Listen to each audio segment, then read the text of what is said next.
The only access I remember very distinctly was around back in the house.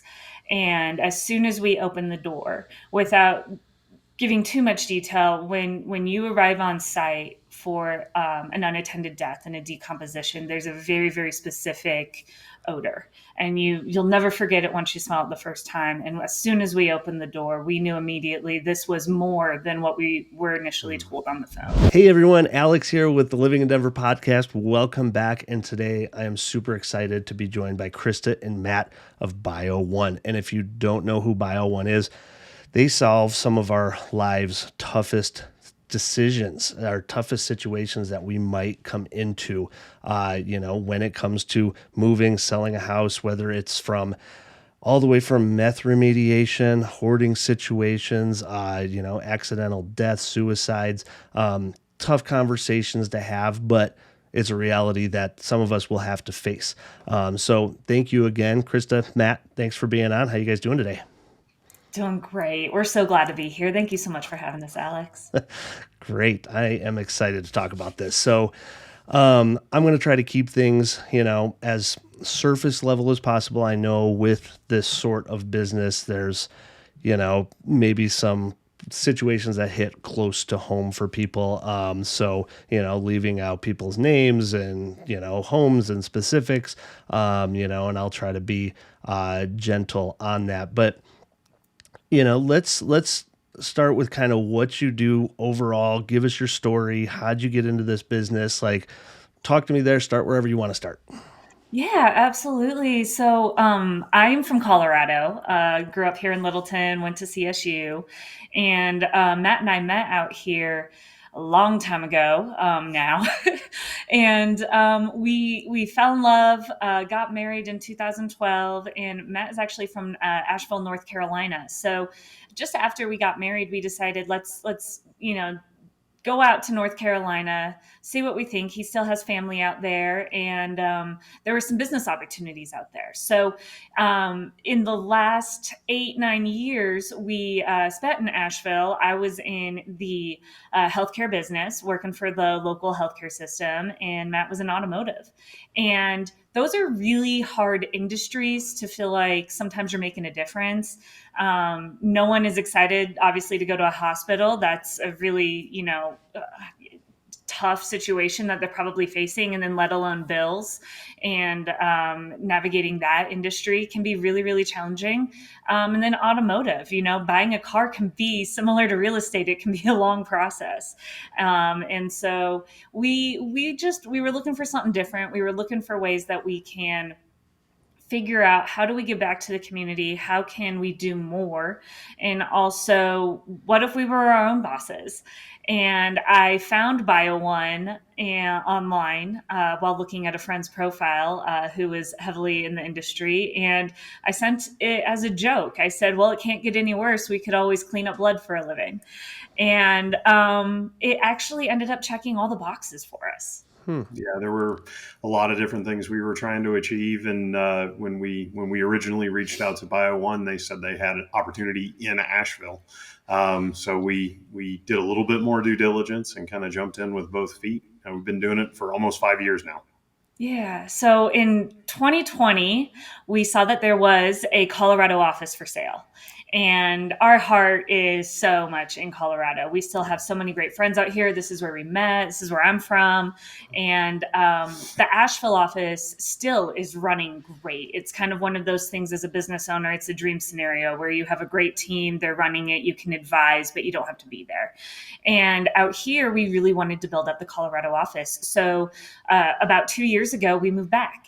And we are now boots on the ground here, and just continuing to ramp things up and let people know and educate the community that we're here to help.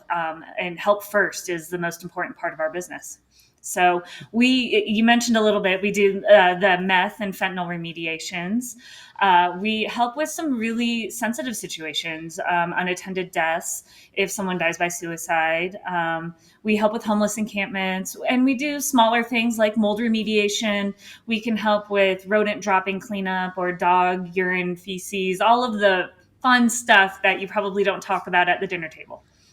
Yeah, no, and I know I've had to use a service like yours in the past for a client of ours, which was a hoarding situation. And it was one of those, I didn't know what I didn't know, right? And it started bringing up a lot more questions about much more kind of, intense situations that are, beyond just getting rid of stuff out of a home. So you had mentioned homeless encampments and, while checking out your business, I didn't come across that, but I know that's been a real hot button issue in a lot of cities across the country right now. So, I mean, talk to me a little bit about that part. Like, who reaches out to you? Like, how does that whole process work? Because I've seen it in action, and it's very different. As just over the last couple of years, because it's become a problem. Like, talk to me about that Oh, and how that absolutely. goes.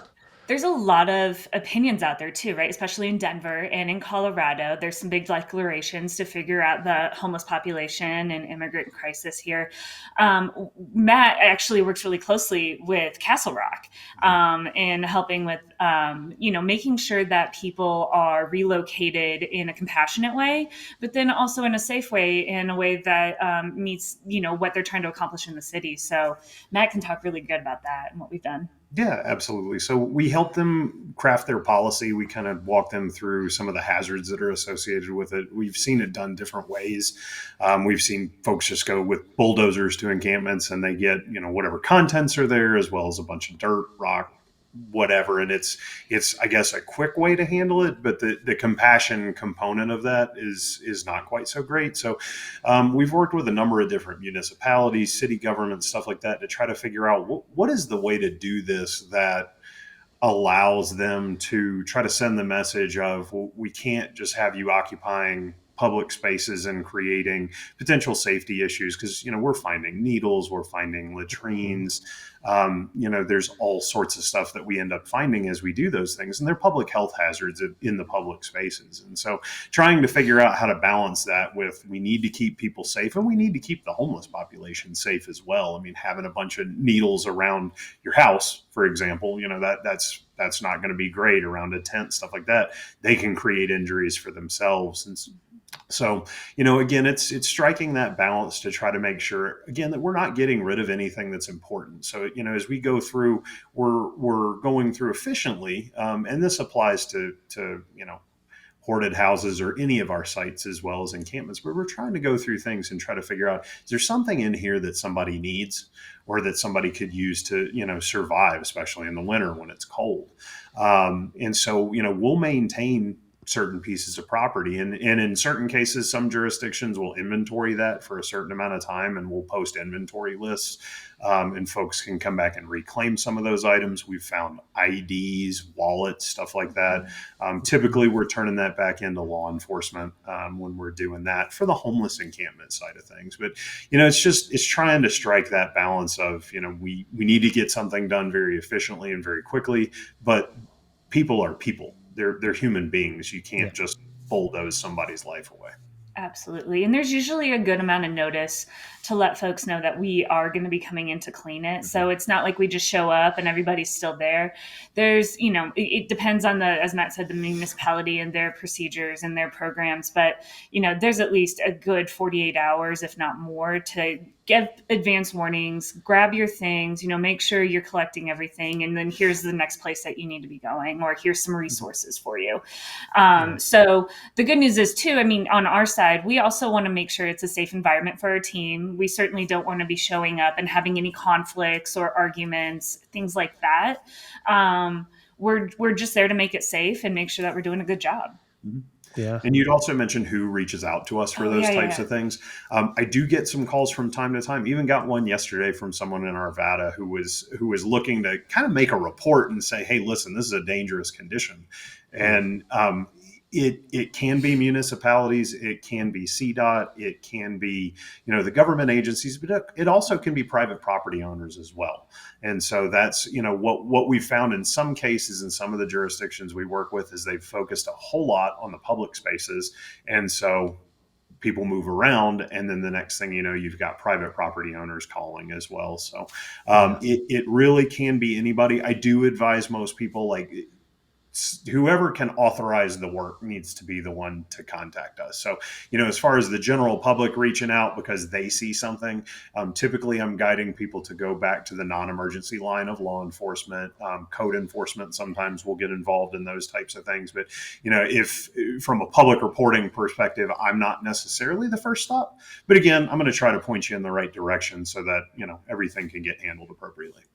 Yeah. Yeah. So with what you guys do, I know there's a lot of moving parts to it. There's a lot of emotional challenges that you might face, whether that's from, the person that owns the property, whether that's a loved one that's taken over the property. Like, I'm sure you face some unique challenges that most people haven't even thought of or considered. But what are a lot of the big challenges that you see? Maybe we transfer back more to specific on house situations versus, the bigger city homeless issues. But like, yeah, what are you seeing there as far as your most common challenges that you have in your business helping people? Oh, I don't know if I want to call it a challenge, but it's certainly just the landscape of our business is there is not one day that is the same. So it's not like there's a checklist that we can follow, and this is the tried and true scenario for every single person that we're helping. Everybody has different situations, different needs, different wants. What we're trying to remediate and help create a safe space for can be completely different from what we saw the day before. So I think it's interesting in a sense of not every single day is going to offer you the same type of job and the same type of work. But it also can be challenging because coming up with solutions and also making sure that people feel comfortable with what we are doing and what we're proposing to do. It's really just, it can be different strategies and different tactics of communicating. I think the most consistent thing is that you have to learn in this industry is coming forward with compassion. Sometimes people just want to be heard, and you will spend 30 minutes listening to someone on the phone or in person. They're going through maybe a traumatic moment and they're following, the path of trauma and coping mechanisms is all over the place. And so, really just being open to supporting, listening, asking them questions, and trying to understand and piece together a plan that meets their needs and wants that also aligns with the safety that we need to provide and the cleanup that we need to provide. Yeah. What So else would you with add to that? Anything? Not really a whole lot. I mean, everything, the way I go into a week, a lot of times I have a certain idea of the way the week's going to look. And then, life happens and the phone rings and everything changes. And so yeah. it isn't challenges. It's just different. And it's just custom. And so we handle, each situation. We try to be fairly consistent with how we go about the process, but we do tell everybody, everything we do is customizable, and I'm going to tell you what I think we should do. And then, that's a starting point and we can go forward from there. We involve our clients very heavily in decision making, as we're going through things, but we can also speed up the process for Yeah. folks. A lot of times I've got personal experience with my own family trying to do clean outs and things that I've been doing professionally for almost 5 years. And just because I'm too close, it takes me about 5 times the amount of time. I literally looked at a bedroom that I had cleaned up, and I looked at myself in the mirror and I was like, you are slow. Yeah.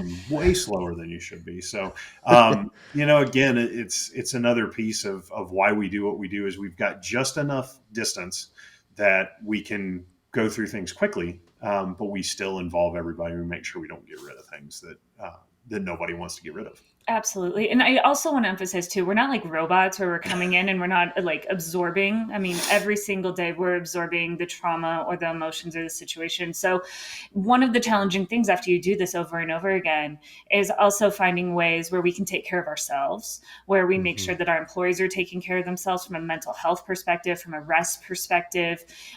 If there is a specific situation that is just hitting harder more than others, let's talk about it. Let's figure out what you need, because we want to be able to show up fresh and 100% for everybody, but we can't do that unless we take care of ourselves as well. Yeah. Yeah. I think it takes a special type of person to be able to do something like this and maybe either not let it, affect the rest of your life or just yeah, be able to have that compassion with working with people day in and day out and not letting it be just desensitize you, you Yeah. know, to everything. Cause I mean, we're talking very vaguely, but I know, it's things like suicide, um, big blood cleanups. Like I just can't imagine that it's not hard to be shocked by some of the scenarios, right? But yet you still have to be a human being about everything that you're facing. So without too many details, right? Is there anything you can share, right, about some experiences, some cleanup scenarios, something that kind of the audience might be able to either relate to or understand what it is that you guys actually do? Yeah, when we were talking about what kind of stories we could share for this, there was one job that stood out among most because it hit so many different levels of what we do as a profession. It has a real estate component to it. And we were able to just go above and beyond like we try to do in every job, but we were really able to help this family.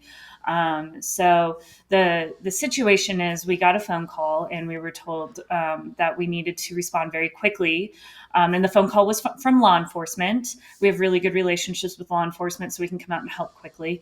And initially, we were just told that we were there to unfortunately retrieve some deceased animals, some dogs that had passed away in a home. And the only access I remember very distinctly was around back in the house. And as soon as we opened the door, without giving too much detail, when you arrive on site for an unattended death and a decomposition, there's a very very specific odor, and you'll never forget it once you smell it the first time. And as soon as we opened the door, we knew immediately this was more than what we were initially Mm. told on the phone. So we always make sure we're suited up, we have the proper PPEs just to even do an estimate and figure out what we're getting into, because it's an unknown space for us. That's a safety issue, and we want to make sure we're safe going through. So we ended up discovering and targeting the specific room where the individual had passed away. That and our instincts were correct there. And the really heartbreaking emotional part of this was they were a dog breeder, and this person had been deceased for several weeks. So unfortunately, the animals passed because they were malnourished and there was no one there to take care of them. And that really pulled on us from a heartstrings perspective. Just we're all human, right? No one like seeing that was really hard. Um, on the positive side, we were able to rescue a cat that was in the house that had survived, and we were able to donate all of the kennels and everything that we found and supplies to animal control, and we're able to pass those on and disinfect that as well. And the cat was able to be rescued. But as we looked through the house, we knew this job was also going to be bigger than remediating the room with the decomposition. It was also very hoarded. So there were a lot of components here. And next of kin was enjoying a wonderful vacation in Disney World. They were not in North Carolina and in the space at the time. So they they were really shocked on vacation. It was a big deal, and it was something that they weren't expecting. And it was a cousin, so it wasn't an immediate next of kin, but it was a cousin that was responsible for all of this. So what we did, we got in touch with them, and the first step is to immediately build that trust. And trust doesn't happen overnight, right? This is something that you have to build over time, and you have to show with action, and you have to show with compassion and following up with your words. And as we start remediating the decomposition, we also started finding really important paperwork and Mm. documents, and anything that can help them start piecing together the estate and what is owed, and also trying to figure out what does homeowners insurance look like, because you often don't know what type of homeowners insurance your loved ones have. You don't know what the policy includes. You don't know if it's up to date. And so those documents are very important to find as well. And do you want to talk about what you did going above and beyond? Yeah. So this particular client, he was like, we're pretty estranged. We really don't know 100% of what we're going to do. And the first contact, they didn't even know what was going on in the house. So either they were shocked or confused or whatever when law enforcement called. So we found ourselves having to explain here's what we're dealing with, here's what we're going on. But we started finding bank statements, insurance documentation, all these things, and I actually was able to put together a spreadsheet of most current debts just to get them going as they were trying to open up the estate. We were also able to try to treat the paperwork because, again, that particular odor that Krista was describing tends to stick to things a little bit more. I think we probably all have kind of a little bit of an evolutionary key to that odor, which just says stay away. But we were able to treat that paperwork as well in such a way that they could take it off and, again, turn it over to the attorneys, go through things as we were removing some of the obvious garbage, debris, things like that from the home from the hoarding perspective of things. Do you want to talk about the contents? The contents, there were antiques all over this place. And I am not I cannot tell you what is like Victorian 16th century. Like there were phrases being thrown around by our team that, just has background and experience in looking for things. And I'm just thinking, I don't know what you're saying, but it sounds important. Yeah. And I trust you all. And so we were able to connect with an antique shop in the local community. And it turns out not only do they obviously have an eye out for these types of really valuable possessions to flip and turn and resell, but they were also flipping homes as well. And this was that perfect property for them to take a look at and see, is this something that we can help take off their hands, and then also take a look and restore and resell some of these antiques that were just so beautiful. And it was paintings, it was chairs, it was furniture, there were just so many little items that were just hidden under the hoard in this house that we were able to disinfect. But then also the family could strike up a deal with this company to quickly move the property, get a really good value for the property. And we were able to make those connections for everybody really Awesome. quickly. Yeah. So that was, it was a very big job. It took probably a week to go through everything. And we also worked closely with insurance to cover it. They covered the decomposition, and then they covered all of our work with the hoarding situation. And it was one of those jobs where you walk away and you did right. Yeah. With that, while looking you up, I had no idea that this could be a homeowner's insurance sort of situation. How does that work? So someone reaches out directly to you, and then I'm sure while billing is happening and all that stuff, I mean, do you bring up, hey, this can be a claim that's made? Like what's the kinds of ins and outs and structures on making a claim like this? Yeah. So we typically talk about that really at the initial call. Any type of biohazard remediation, if somebody has died by suicide, if it's an unattended death, where there are health hazards involved. I tell people, I don't know what your policy states, but in the vast majority of cases, we've found homeowners insurance will cover this. What we try to do, again, families going through traumatic situations, we'll try to say, listen, all I need, and by the way, I don't need anything at all at first. Again, like Krista said, we help first. We'll figure out the rest of this stuff on down the road. We just want it to be safe enough for family to either continue to occupy the house, or if it's somebody where it's family coming in from out of town, we just try to make it safe first. We'll get all the insurance information later, but what we try to do is we try to open the claim on the family's behalf, and just kind of get the process started. It's just taking one little thing off somebody's plate. Sure. When there's something like this happening. As far as situations where it's more primarily like a hoard or something like that, historically that hasn't covered this quite as much. But I tell everybody the answer is always no if you don't ask. So talk to your agent, talk to your company. Again, for the hoarding side of things, usually if there's not some sort of health hazard created by one of these other situations, it's not historically been covered very often, but ask. There's nothing wrong with that.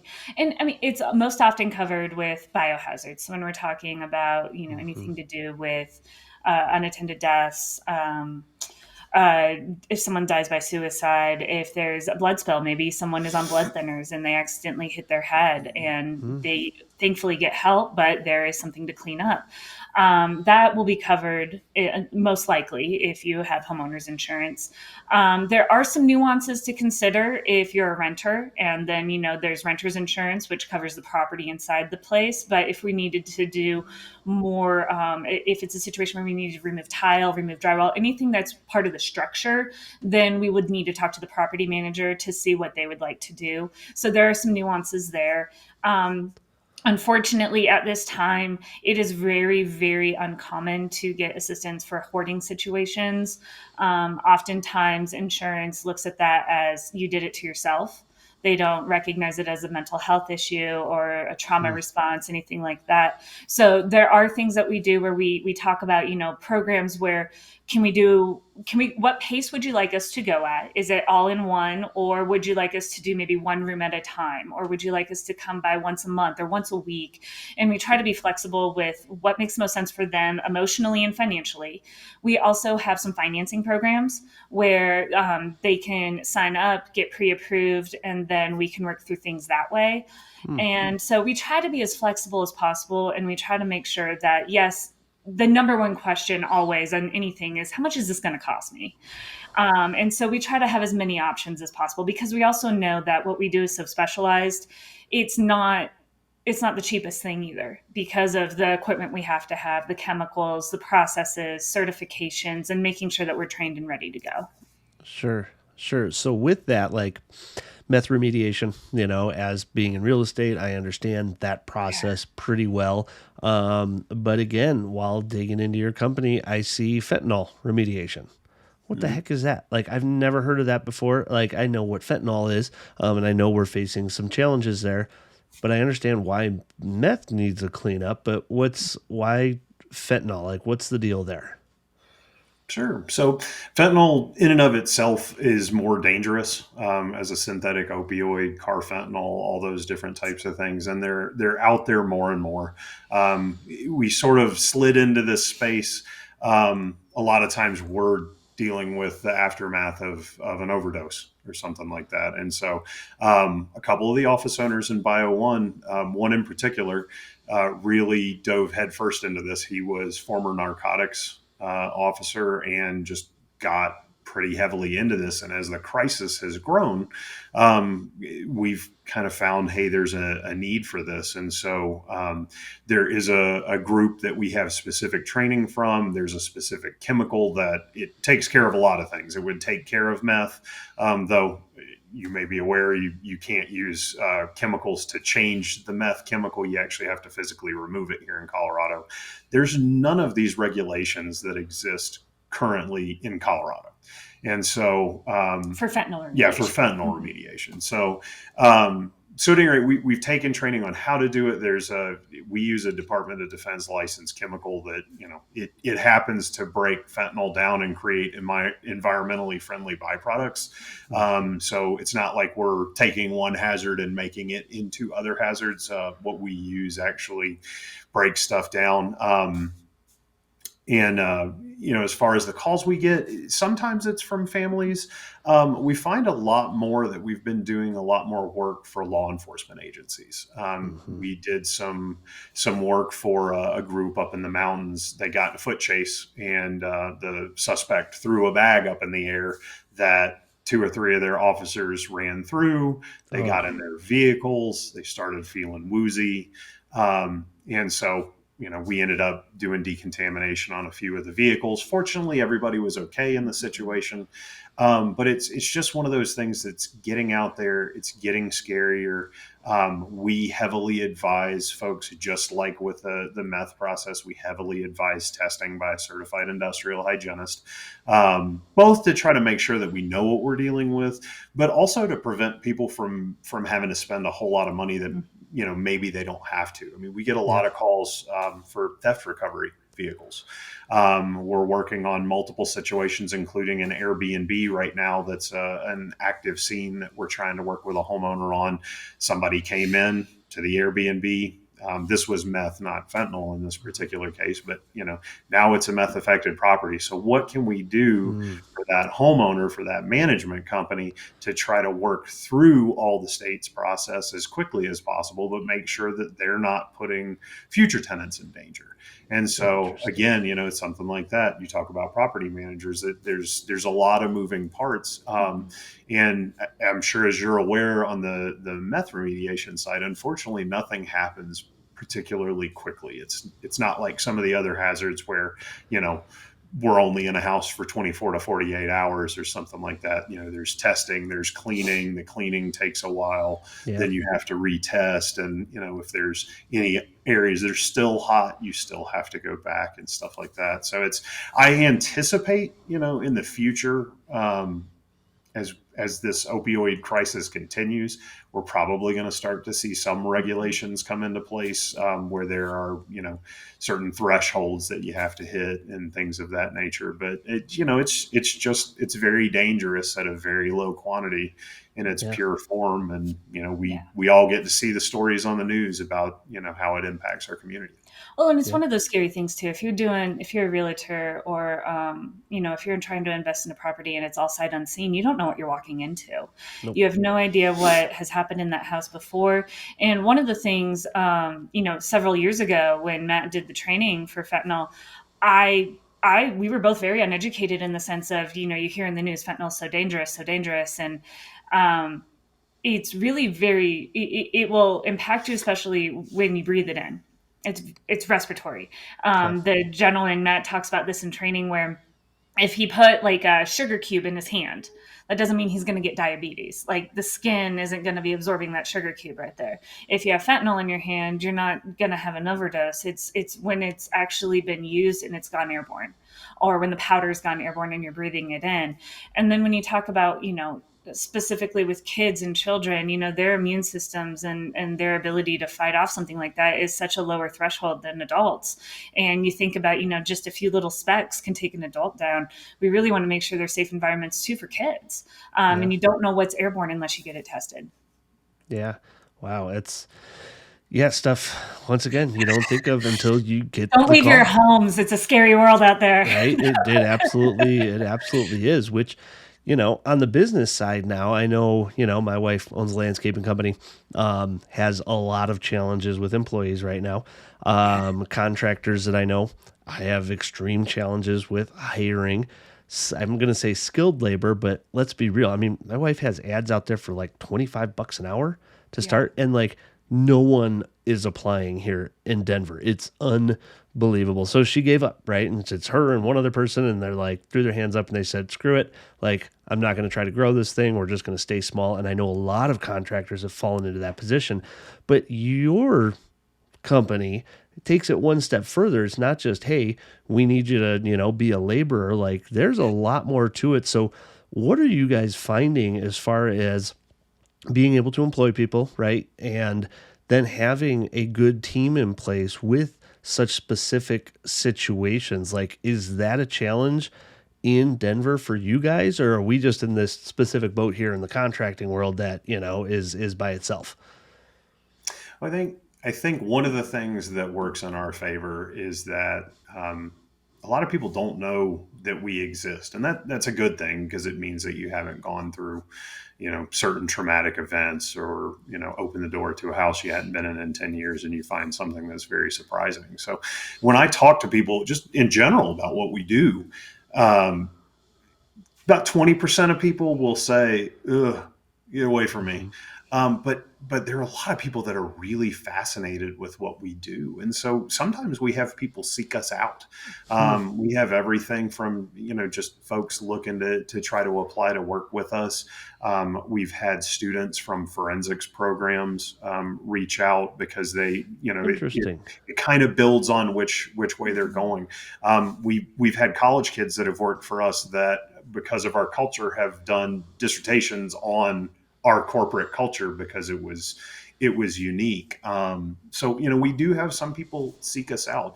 As far as the skilled side of things, that's one of the beauties of this, is there's not really a program or a degree or anything that really points you in the direction of crime and trauma scene cleaning.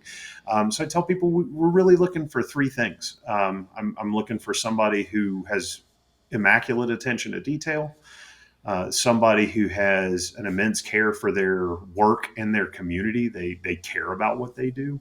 And then somebody who's coachable, because at the end of this, there are some certifications that will put folks through, some initially, some as they grow with the business.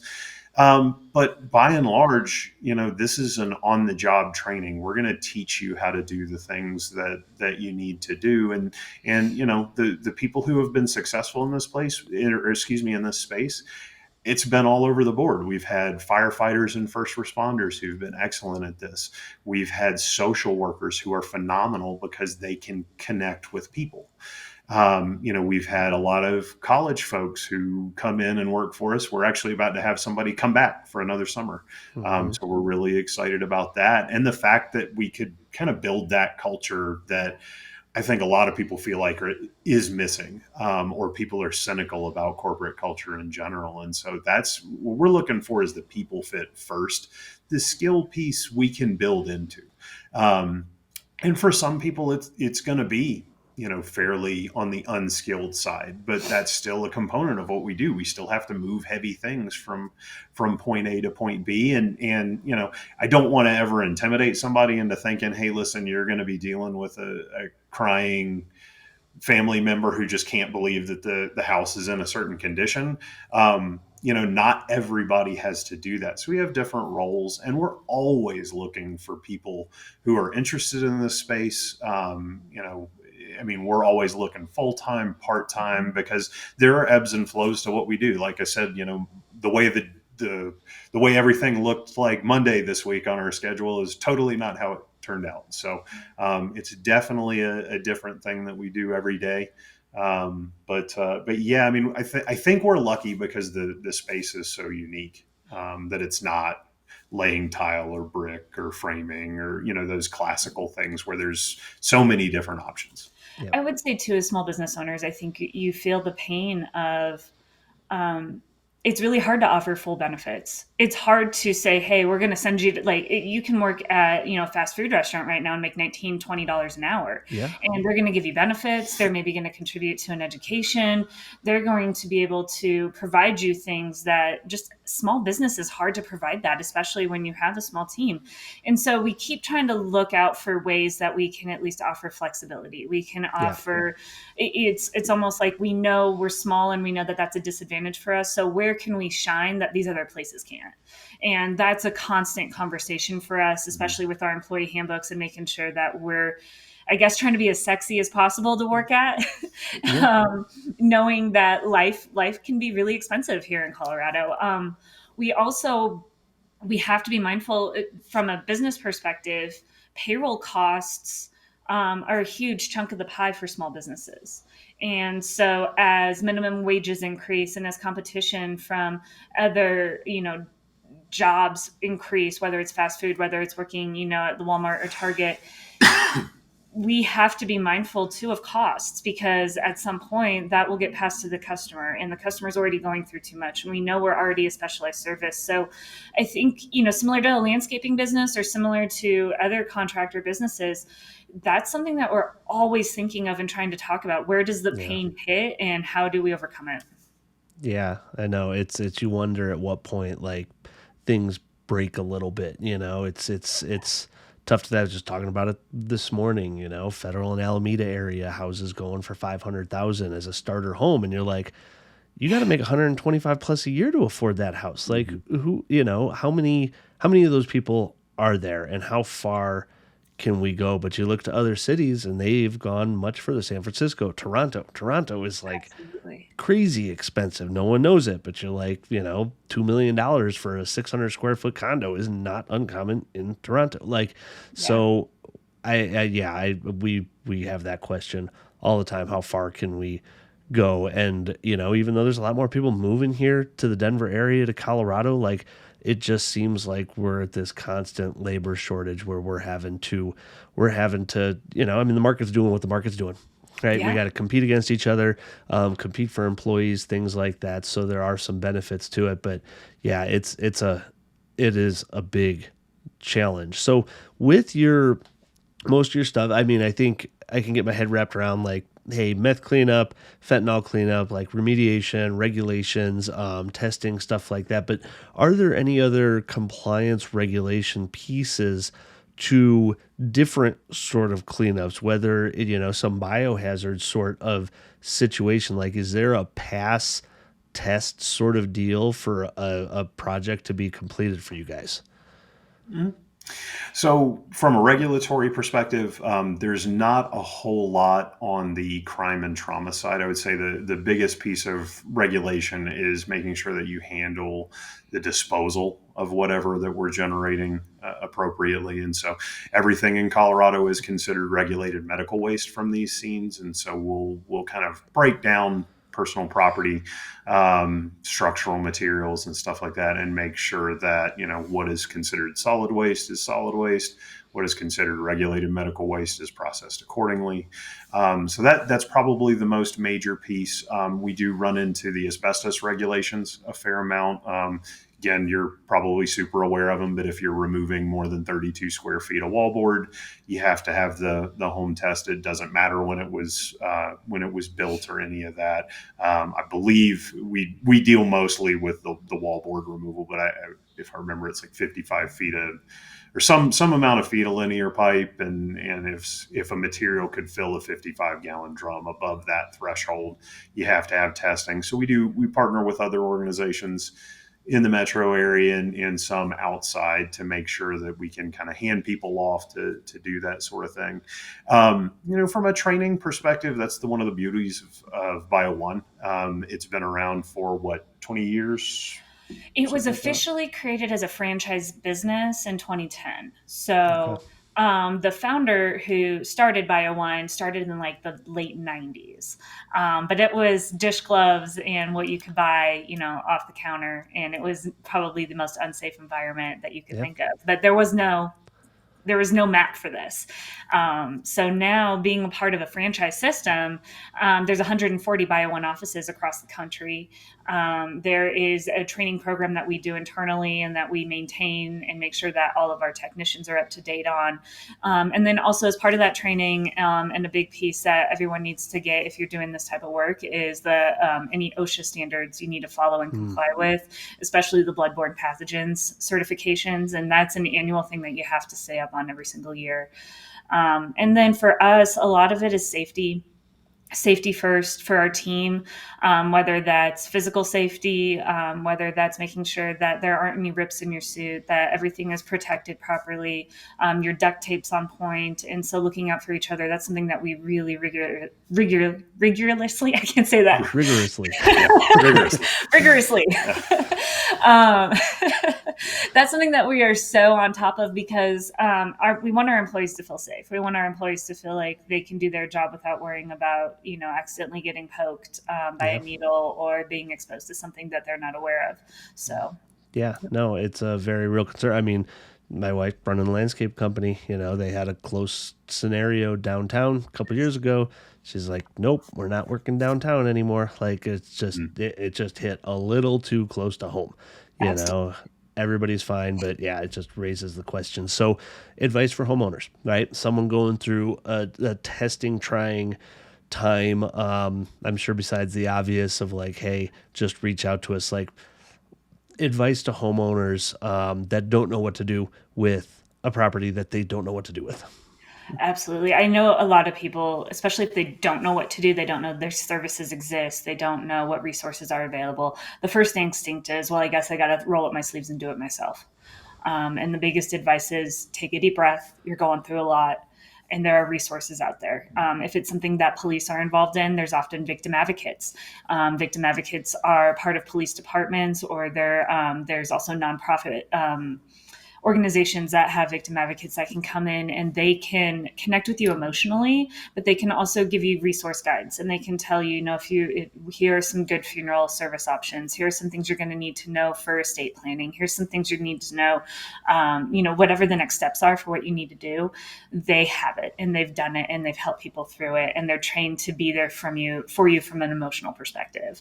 And for us, biohazard companies are on those lists. So in that particular area, if you need biohazard remediation, there are a list of people, including ourselves, that you can call, and you can get free estimates. You can, our company responds 24/7 for emergency situations. When you call the number on the website, you're getting a hold of Matt and I. Don't be afraid to wake us up. We're used to it, and we want to help, type of thing. And so there are resources and there are people out there. The worst thing you could do is try to do it yourself. And the reason being is because you could be exposing yourself to further trauma. This could be, you're emotionally connected to the situation or to the person.